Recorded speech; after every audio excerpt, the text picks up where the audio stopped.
Écrire, c'est le même plaisir qu'un ébéniste qui a inventé sa table, qui a une idée de table et qui est là quand il va poncer. Mais alors évidemment, pour quelqu'un qui n'aimerait pas l'ébénisterie, poncer, putain, c'est chiant, quoi. Je dirais vraiment.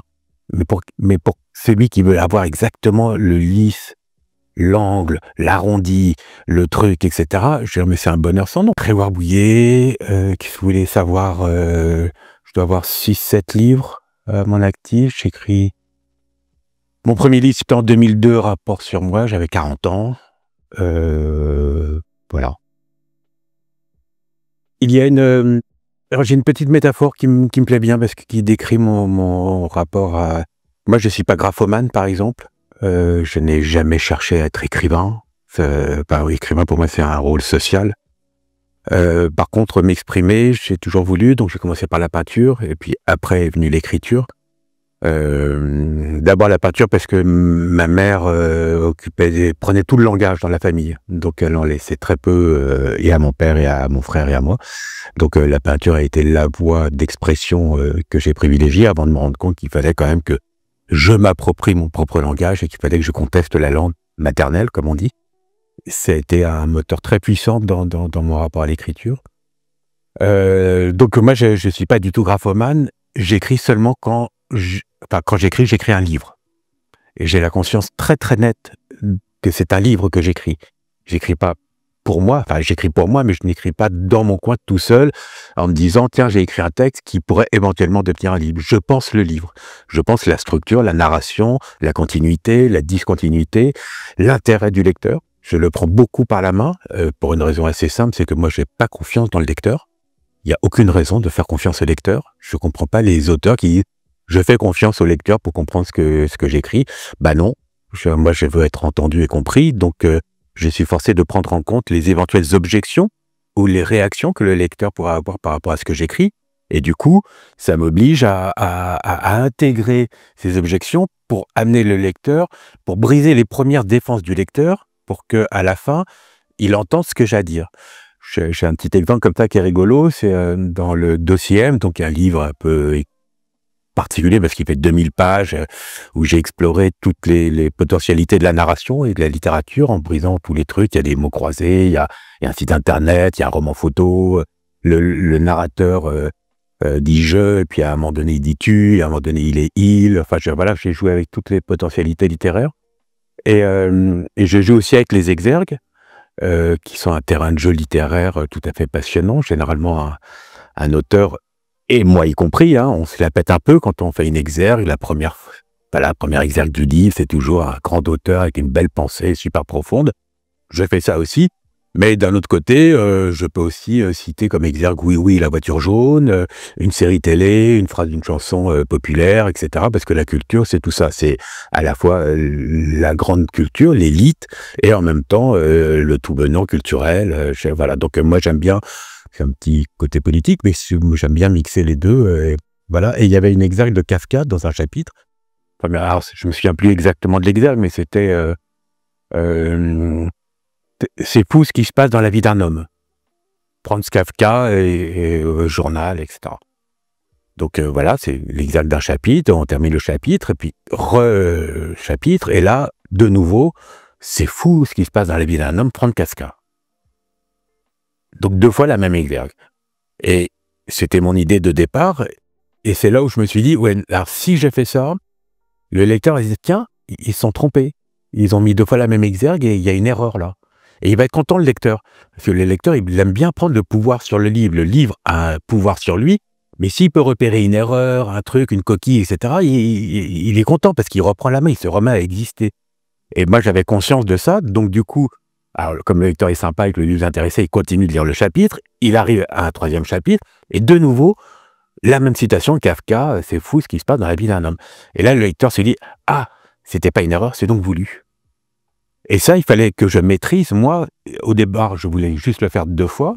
Et le faire 2 fois, ça aurait été oublier que le lecteur pouvait ici imaginer quelque chose.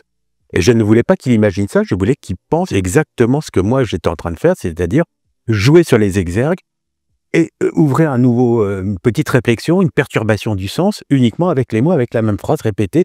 2 fois, ça ne marchait pas, il fallait que ce soit 3 fois. Donc c'est une façon de dire que voilà, j'intègre les objections ou les réactions éventuelles que le lecteur pourrait avoir, sachant que je n'ai pas de lecteur a priori, hein. Enfin, c'est moi en tant que lecteur, je dis que si je voyais ça dans un livre, je dis: «Ah, ils se sont trompés». Voilà. Alors que si je fais la troisième fois, je dis: «Ah, c'est donc voulu». Donc là, il se passe quelque chose. Préparatoire dans le sens, faire un plan, surtout pas.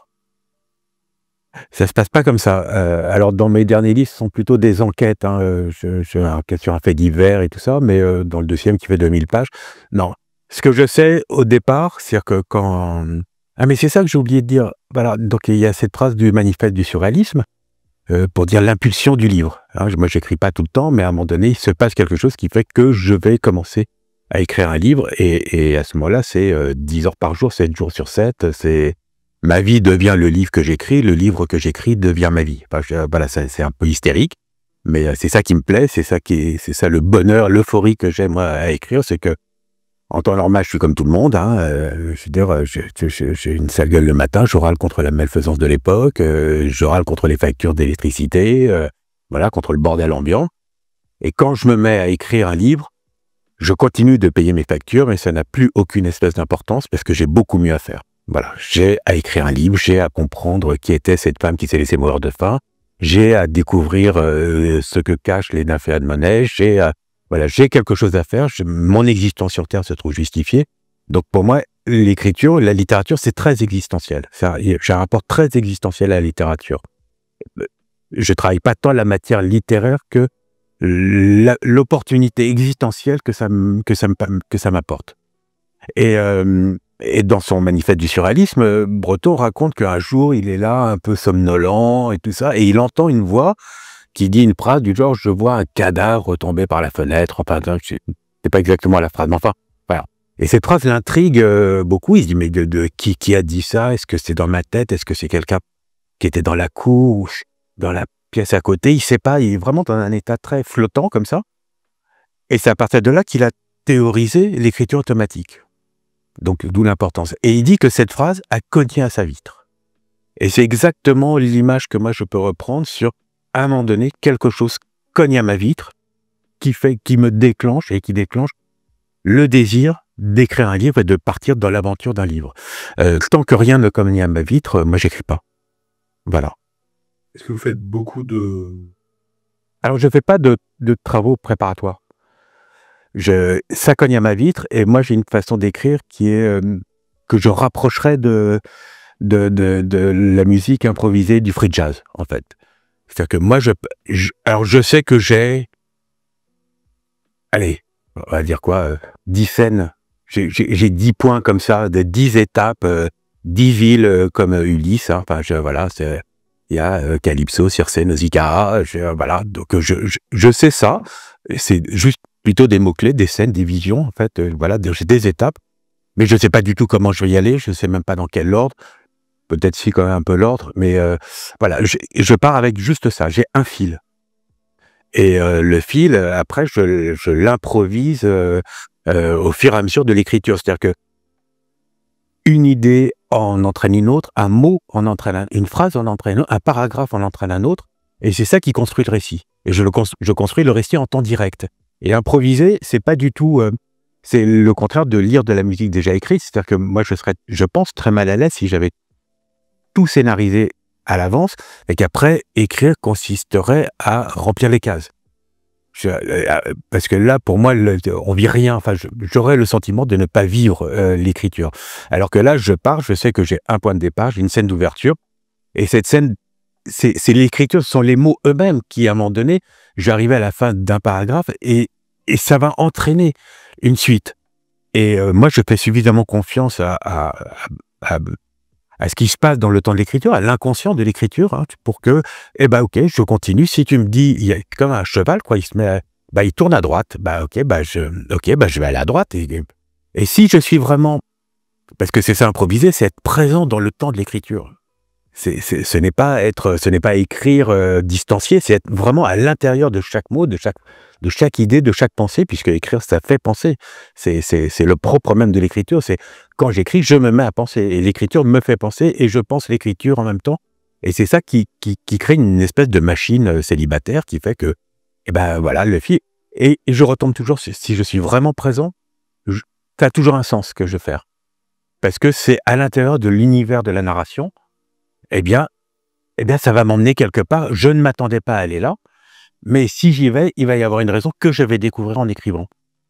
Et du coup, tout va se tenir. Sauf que le chemin s'invente au fur et à mesure de l'écriture. Alors, moi, je fonctionne par paragraphe. C'est-à-dire que chaque paragraphe a une situation, une pensée, veut dire quelque chose. Et quelque chose qui est parfois latent. C'est-à-dire qu'il m'arrive d'avoir une idée. Alors là, je sais que je vais écrire ça. Je commence à l'écrire et il y a quelque chose qui cloche.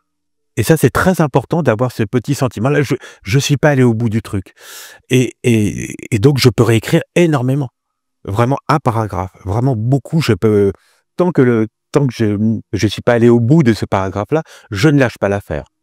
Là, vraiment, donc ça peut faire, je sais pas, 3-4 jours sur... Là, il y a un truc qui résiste.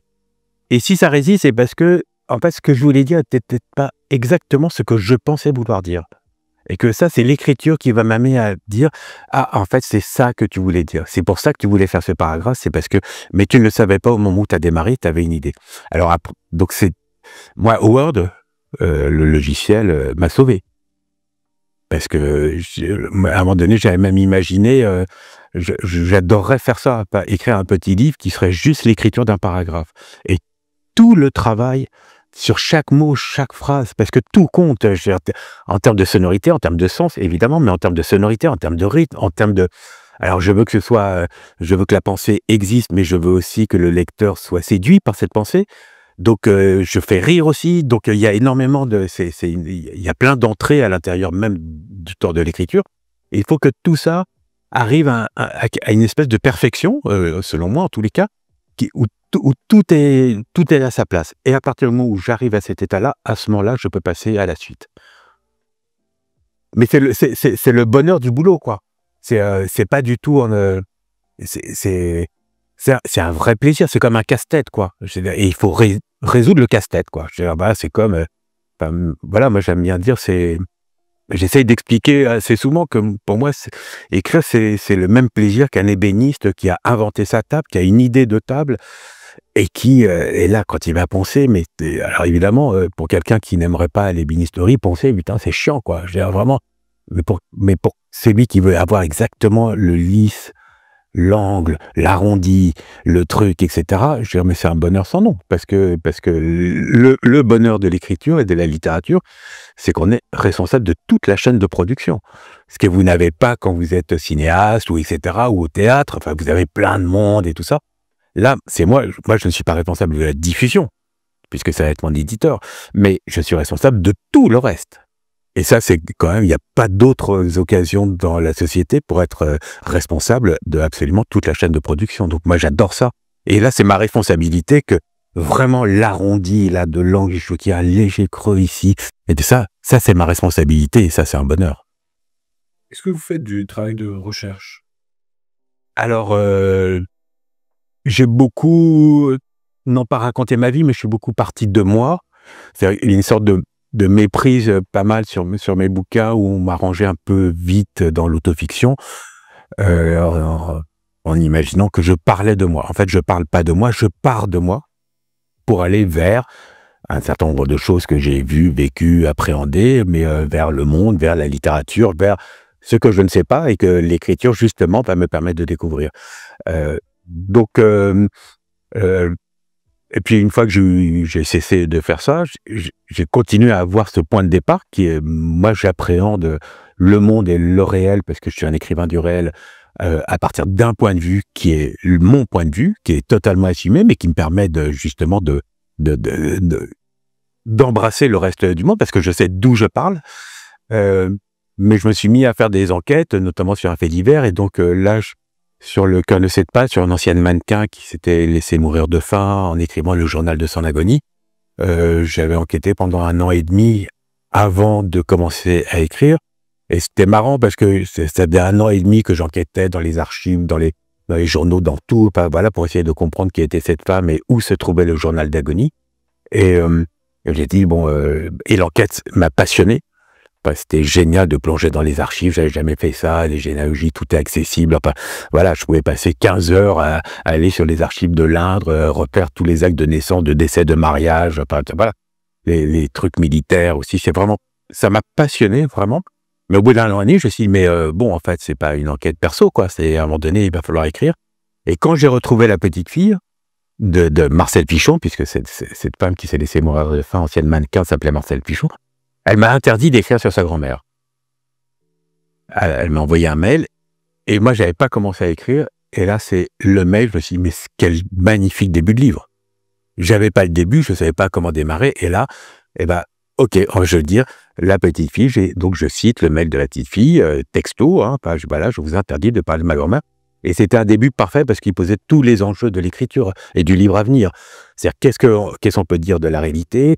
Qu'est-ce qu'on peut faire de quelqu'un qui vous interdit d'écrire? Mais au nom de quoi je comprends que cette femme n'ait pas eu envie qu'un écrivain qu'elle connaît pas ait le désir d'écrire un livre sur sa grand-mère. Mais elle n'est pas sa grand-mère, et moi je suis moi, et il n'y avait pas de raison. Mais du coup, ça a modifié aussi un certain nombre de choses que moi je n'avais jamais faites. C'est que j'ai inventé 2 personnages de fiction. J'ai inventé une agence de détectives littéraires. Bimor, son assistante Penny, ce sont eux qui ont enquêté. Et c'était très rigolo parce que sur le plan même de l'écriture, bon, il y a un conflit entre vérité, liberté. Fiction, pas fiction. Voilà, et c'est très très poreux, et moi j'ai un petit peu de mal avec notamment l'autofiction, c'est-à-dire où des choses se présentent comme étant vraies alors qu'elles ne le sont pas. Enfin, ça m'embête beaucoup. Moi j'ai un rapport, un attachement à la vérité, et même, alors je ne suis pas débile au point de savoir que la vérité n'existe pas, on est d'accord, la vérité n'existe pas, ok. N'empêche, c'est quelque chose que l'on peut dire une fois qu'on a beaucoup cherché la vérité. Parce que si vous posez comme postulat de départ que la réalité, des faits, des événements, et là c'était rigolo parce que j'avais 2 personnages de fiction, totalement inventés, mais tout ce qu'ils trouvaient sur Marcel Pichon était rigoureusement vrai. À aucun moment il y a eu une falsification ou quelque chose que j'aurais tordu parce que ça aurait profité à la narration, ou etc. Donc la fiction était au service de la vérité, et d'un autre côté, la vérité se déployait à l'intérieur d'un cadre fictionnel, puisque je peux faire dire tout ce que je veux à mes 2 personnages qui sont totalement inventés. Et je trouvais que c'était une façon de résoudre le conflit fiction, liberté de l'auteur, bah oui ou non, sacro-sainte liberté, ouais, mais sacro-sainte vérité des faits et des gens et de la réalité. Voilà, et que les 2, d'un seul coup, pouvaient exister dans un même espace, dans un même livre, sans qu'ils soient pollués l'un par l'autre, et que chacun, voilà, et sa vérité à soi, quoi, la vérité de la fiction et la vérité de la réalité, en tous les cas. Ça, c'était super, sur un plan littéraire, de travail littéraire, c'était vraiment, j'ai adoré faire ça, quoi. Je sais pas, non, pour moi, c'est compliqué de dire le but de la littérature. Alors si, pour moi, il y a un rôle social de la littérature, qui est de défendre l'individu. Je pense que c'est l'art, ou enfin, voilà, et notamment la littérature, c'est le seul espace où on peut défendre l'individu. On défend pas des classes sociales, on défend pas des corporations. On est au niveau de l'individu. Voilà. Enfin, en tous les cas, moi, c'est comme ça que donc ça, c'est pour moi voilà, c'est la défense de l'individu. C'est toujours de l'individu contre les structures, contre le monde, contre lui-même, pas éventuellement. Mais voilà. Donc c'est ce niveau-là. Maintenant, je pense que le véritable, en tous les cas pour moi, le véritable enjeu de la littérature, c'est la littérature. C'est-à-dire que, on va dire que, ok, Mondial parle de monnaie, d'accord, alors on va dire que le sujet c'est monnaie, d'accord, mais bien évidemment le sujet n'est pas monnaie. C'est-à-dire que si vous prenez 10 écrivains et que vous leur dites à tous ces 10 écrivains, écrivez un livre sur les nymphéas de Claude Monet, vous allez avoir 10 livres différents. Donc c'est bien la preuve que le sujet, ce n'est pas Monet.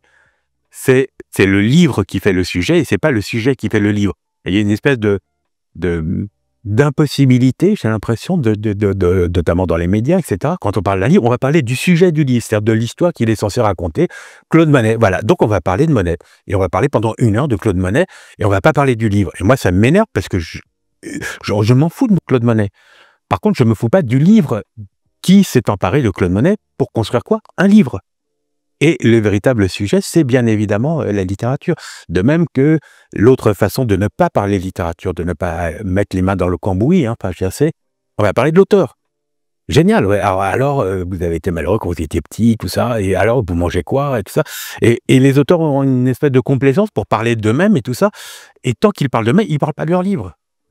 Moi, ce que j'aimerais, c'est qu'on essaye de parler des livres. Enfin, voilà, l'histoire de l'exergue, mais pourquoi vous faites trois exergues? Et je raconterai comment ça se passe à l'intérieur d'un paragraphe, voilà, comment vous faites vos enchaînements, les liaisons, par quel chemin, détour ça prend, quel est le lien avec l'Odyssée d'Homère, pourquoi on retrouve toujours des structures très, très Kirkoum-Navigation dans vos livres.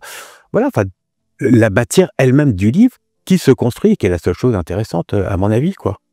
Eh ben, en autodidacte, voilà, je me suis formé totalement en autodidacte, bien évidemment en lisant. C'est la lecture qui vous donne des rythmes, des mots, des phrases, des pensées. J'ai été un très très grand lecteur jusqu'à donc mon premier livre c'est 40 ans, donc jusqu'à 40 ans j'ai lu énormément et ça démarre avec le Club des 5 quoi. Enfin, voilà, et j'ai une dette moi envers le Club des 5 qui m'a apporté le sentiment d'évasion, d'aventure de la littérature qui passe par les livres, mais presque le sentiment d'amitié aussi. Enfin, voilà, j'ai adoré le Club des 5. Et puis un jour, je découvre les Mémoires d'un âne de la comtesse de Ségur. Et là, Cadichon, l'âne, là, c'est pas de la littérature d'évasion, c'est l'âne, c'est moi. C'est cet âne malheureux qui va de maître en maître et qui est toujours maltraité. J'ai l'impression qu'on faisait mon portrait, quoi. Enfin, mon sentiment d'intériorité, il se retrouvait là. Et donc, j'ai compris que la littérature, il y avait de l'évasion, il y avait du plaisir de l'évasion, il y avait d'un seul coup la reconnaissance d'une intériorité qui était prise en charge par un livre. Ah, miracle, quoi. Et quand je regarde bien, moi, j'adore, j'en ai déjà parlé tout à l'heure, donc j'adore l'Odyssée d'Homère. Pour moi, c'est vraiment un livre incroyable que je relis assez régulièrement. Alors, pas tous les ans, pour pas exagérer, mais quand même, tu vois, pour les phrases, pour Aurore aux doigts de rose, enfin, tout ça, voilà, j'ai l'impression que tout a été dit dans ce livre, enfin, tout le rapport aussi des hommes aux femmes. Enfin, voilà, il y a 4 femmes et on pourrait imaginer aussi que pour toutes les femmes, elles ont toutes été une fois Nausicaa, Circé, Calypso, voilà, et qu'elles ont toutes rencontré un homme qui s'appellerait Ulysse, mais voilà, ça marche dans les deux sens. Et quand je regarde mon amour pour Ulysse, et pendant longtemps, et je me la pète un petit peu, je dis, regardez, moi c'est Ulysse, c'est mon modèle et tout ça. Mais en fait, c'est exactement Cadichon et les Mémoires d'un âne. C'est-à-dire Cadichon, il va de maître en maître, exactement comme Ulysse va d'île en île. Et c'était déjà inscrit dans l'amour ou la reconnaissance ou l'émotion que j'avais eu en lisant les Mémoires d'un âne. Que après, j'ai complètement intellectualisé en disant, regardez, c'est génial, l'Odyssée d'Homère. Ouais, enfin, bon, en fait, Ulysse, c'est un âne, quoi. Pendant très longtemps, c'est la littérature du XVIIe siècle. La phrase du XVIIe siècle m'a vraiment ébloui. Je trouve qu'il y a quelque chose qui est de l'ordre de la raison dans la phrase française, une sorte de netteté, de précision, d'exactitude qui est fascinante. Et qui fait que moi, quand je travaille, quand j'écris, je suis toujours dans cette quête de la parfaite devise. Vous savez, il y a quelque chose comme ça que chaque phrase doit être une sorte de beauté esthétique, en même temps d'un raisonnement imparable, et que une fois que la phrase est parfaite, c'est une parfaite devise. Voilà, c'est quelque chose qui est... Et j'ai l'impression on peut comme ça détacher. Moi, je lis les phrases, en fait. Quand je lis un livre, je lis les phrases. Vraiment, je fais très attention et il y a plein... Alors, depuis notamment le deuxième, où moi j'ai eu l'impression de rentrer dans ma littérature, c'est-à-dire que j'avais écrit des livres avant et c'était très bien et tout ça, mais il y avait quand même quelque chose que je maîtrisais. Et vraiment avec le deuxième, je ne maîtrisais plus, c'est-à-dire que je suis devenu ma propre écriture. Et ça a été une jouissance au-dessus de la ceinture absolument incroyable.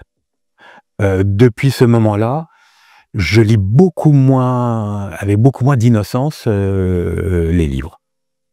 Et là, vraiment, je peux ouvrir un livre, ce qui est malheureux d'une certaine façon, parce que j'ai plus cette innocence du lecteur qui fait qu'il est toujours ébloui. Oh, c'est dingue que le type ait pu écrire ça. Et maintenant, vraiment, non, mais cette phrase-là, camarade, tu peux pas la laisser comme ça, quoi.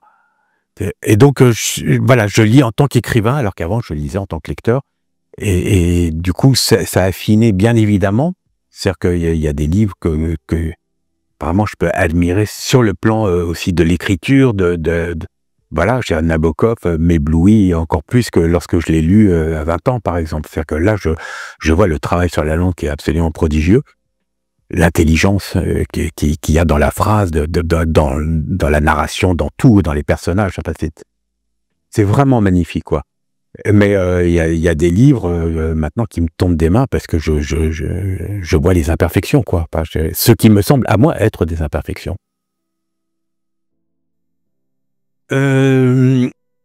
Enfin, je sais pas quels sont les codes du récit d'enquête, mais alors je pense que je les ai intégrés, mais je peux pas les suivre. Alors éventuellement, je joue avec quand j'invente mes 2 personnages de détective. Donc Bimor, bah, évidemment, il a une assistante parce que je pense que mon modèle, c'était pas loin de Nestor Burma, je pense. Je pense que j'avais un petit peu comme ça, parce que j'ai lu beaucoup, beaucoup de romans policiers. Enfin, j'adore ça, surtout alors, plus les romans policiers, les romans, d'intrigue que les polars. Moi, le Gaston Leroux, Le Mystère de la Chambre jaune, je trouve ça génial. Voilà, L'Aiguille creuse de Arsène Lupin, Maurice Leblanc, c'est un très grand livre pour moi, la littérature française, vraiment. Et il y a un truc génial dans ce livre, c'est-à-dire que moi, je connais pas d'auteur, donc il a 2 rivaux, hein, Maurice Leblanc à la même époque, c'est Conan Doyle avec Sherlock Holmes et Gaston Leroux avec Rouletabille. Et du coup, qu'est-ce qu'il fait dans l'Aiguille creuse? Eh ben, il confronte Herlock Sholmes et l'élève Beautrelet, qui est Rouletabille, à Arsène Lupin. Et il y a un moment, et c'est dingue, faut imaginer comme si Pierre Lemaitre, d'un seul coup, il prenait, je sais pas, les Bret Easton Ellis ou je sais pas quoi, enfin, je dis n'importe quoi, mais qu'il les mettait dans son lit et qu'il disait, pour à la fin, c'est qui le meilleur? C'est moi. Et ce que dit Arsène Lupin, ce que fait dire Maurice Leblanc à Arsène Lupin, c'est à l'élève Beautrelet et à il y a un truc que vous n'avez pas, vous, mais que moi j'ai. Alors l'homme, quoi, vas-y, ça. Mais bah, moi, j'ai le Primso. Et c'est sublime. Donc le Primso, c'est une espèce de joie de vivre, d'arrogance en même temps, mais de joie. Et vous êtes triste, en fait. Et ça, moi, voilà, c'est magnifique. Et Leblanc, voilà, il règle ses comptes comme ça. Enfin, il fait une battle, il fait une vraie battle littéraire en disant, bah, c'est qui le meilleur? Bah, c'est Arsène Lupin, parce que lui, il a le Primso. C'est sublime, quoi. Voilà. Et c'est juste des mots, hein. C'est juste dans les mots, quoi. De croire en lui. Je pense que je menais un atelier d'écriture. Il me semble que la vraie demande, c'était que les gens avaient peur.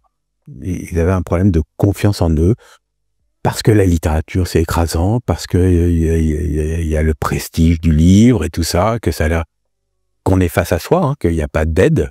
Personne ne peut vous aider, il n'y a que vous. Donc, je crois que c'est ça. Je crois que et faire à son idée. Faire absolument à son idée. Si à un moment donné, l'écriture vous emmène, surtout ne pas imaginer qu'il faudrait écrire comme Proust, ou comme Flaubert, ou comme Stendhal, ou comme, je sais pas, Pierre Lemaitre, ou comme moi, peu importe. C'est si on a le désir d'un livre, parce que c'est une histoire de désir. C'est une histoire profondément, c'est une histoire, il faut avoir envie de dire quelque chose, ou d'écrire. Si on n'a pas envie, si c'est juste un rapport mimétique, j'aimerais bien être écrivain. C'est une vraie différence. Je pense qu'on a tout faux si on veut devenir écrivain. Par contre, si on veut écrire, si on a le désir d'écrire, on est écrivain. De facto. Il faut juste suivre sa voix. Vraiment suivre, et quand je dis sa voix, c'est sa voix intérieure. C'est-à-dire son rythme, sa façon de faire, et aller au bout. Enfin, trouver le plaisir en se donnant du mal à écrire, quoi. Vraiment, et ne pas avoir peur. Et, super conseil. Ne rien écouter de ce que votre entourage pourra vous dire. Jamais. Ils ont tort. Alors j'ai fait, dans le dernier livre, il y a, là on va parler de Cambouis Théâtre, c'est assez marrant, il y a un paragraphe où, voilà, je dis des choses qui me tenaient à cœur, et arrive un mot, et ce mot, il est tellement tellement connoté que je peux pas le mettre parce que je sais que le lecteur, en entendant ce mot-là, il va déjà avoir tellement d'idées qui vont arriver avec ce mot-là qu'il ne va plus entendre ce que je vais dire. Et donc, je remplace ce mot par une devinette. J'ai trouvé que c'était un truc ça m'a fait rire, et plutôt que de mettre ce mot, que je ne citerai pas, donc je fais une devinette, donc à mes lecteurs, en 11 lettres, détruit le vivant et crée des monstres.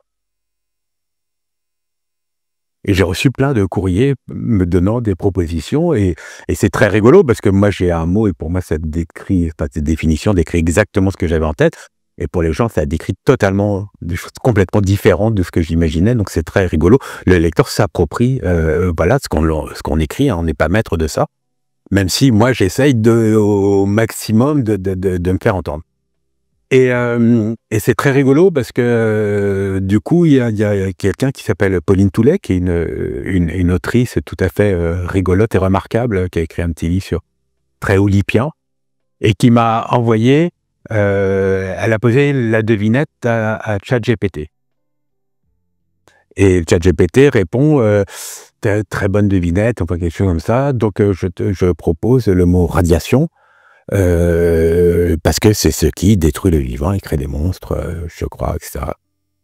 Alors, oui, d'accord, sauf que radiation fait 9 lettres. Je t'ai demandé un mot de 11 lettres. Ah oui, pardon, c'est vrai, tu as raison, radiation, alors 9 lettres, radiation, je crois, 9 lettres ou 8, peu importe. Alors, je te propose expérimentation.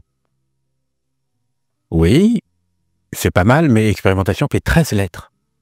Est-ce que tu as un problème avec les mots de 11 lettres? Voilà. Donc, voilà, c'est juste pour dire que le ChatGPT, l'intelligence artificielle, on peut en jouer. Je pense que c'est quelque chose qu'on peut... Voilà. Moi, pour élargir un tout petit peu le propos, je pense que si l'industrie, les grands capitaines d'industrie, les États investissent autant dans l'intelligence artificielle, c'est que ça va nous retomber sur la gueule. Enfin, sur la gueule des individus. C'est qu'il y a des raisons sociales. Moi, j'ai un souvenir des tout premiers répondeurs téléphoniques. Et tout le monde était enchanté, c'est génial. Moi-même, je déconnais avec les répondeurs téléphoniques. J'avais même fait un truc du genre, j'avais enregistré l'horloge parlante, et quand on m'appelait, on tombait sur l'horloge parlante. Enfin, voilà, c'était n'importe quoi. Mais tout le monde trouvait ça super rigolo, quoi. Et puis à un moment donné, on se rend compte que, en fait, les répondeurs téléphoniques ont juste permis que plus personne n'ait accès au centre de pouvoir. Vous téléphonez, vous tombez sur des répondeurs qui vous tapez 1, 2, 3, et vous n'avez plus jamais personne. Enfin, c'est très compliqué d'avoir quelqu'un. Et donc, ça a reculé la possibilité d'avoir quelqu'un en face de soi pour discuter, mais moi j'ai un problème, je dois le régler, EDF, je sais pas quoi, n'importe quoi. Voilà. Donc voilà, et puis le dernier truc que j'ai envie de dire, c'est que c'est quand même des petits Philippins sous-payés, surexploités, qui sont à la base de l'intelligence artificielle. Donc c'est génial de dire que waouh, c'est quand même fou ce que fait l'intelligence, mais c'est quand même un truc hyper capitaliste sur la surexploitation de populations qui n'ont pas d'argent, c'est comme pour le textile, hein. Voilà, et qui sont dans des conditions vraiment déplorables. Et nous, on se gargarise du miracle. Voilà, donc ça m'emmerde. Merci beaucoup. C'était hyper concret.